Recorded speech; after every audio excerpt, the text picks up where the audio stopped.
நாளை முதல் விடியலை நீ எழுப்பு, பகல் 2 கேள் பகைதனை பாடு, வானுக்கு மையம் பார், காற்றுக்கு கால்கள் கேள், இதயம் போல் உலை இமைகள் போல் கலை, உன்னிடத்தில் நியாயம் கேள், உலகுக்கு நீதி சொல், காற்றை வடிகட்டு, கடல் நீரை வாய்க்கப்படி துப்பிவிடு, நிலவை நிறம் மாற்று, நிலத்தை விரிவு செய், நேரத்தை அறிவை, தூக்கத்தை குறை, 5வது வேதம் சொல், 6வது பூதம் கேள், 7வது அறிவை தேடு, 8வது பிறவை எடு, 9வது திசையில் திற, 10வது கிரகம் பெற, பட்டாம்பூச்சிக்கு பண்ணை வை, வயது முதிராமல் நிமிர்ந்து நில், பூமியின் வேகம் கேள், அதற்கு முன்னால் ஓடு, நேரத்தை விட வேகமாய் நட, நன்றியுடன் சாரதி.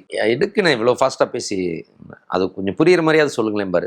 நான் சொல்லுவேன் சார், இவன் வந்து ரொம்ப ஃபாஸ்ட்டு சார், இவனுக்கு அடிப்படையிலே வேகமாக நடப்பான், வேகமாக பேசுவான். அவனா ஏன்னா கடவுள் வந்து அவனுக்கு காலங்கள் கொஞ்சமாக கொடுத்துருக்காருன்னு அவனுக்கு தெரியாது. ஆனால் அவனுக்கு அது இயல்பாகவே அது அவனுக்கு பிடிக்குது. வேகமாக பேசும், வேகமாக கடங்கிறது அவனோட அது அந்த ஆக்டிவ்னஸ் தான் சார். அது அந்த மேபி அது அவனுக்கு அது உள்ளுக்குள்ளே உணர்த்து தான் என்னன்னு தெரியாது. பிரபஞ்சம் இன்னும் காலங்கள் கம்மியாகிட்டே வருது, வேகமாக ஓடு, வேகமாக பேசு, வேகமாக செய் அப்படின்னு அப்படியே பார்ப்பாரு. ஒன்று ஓகே.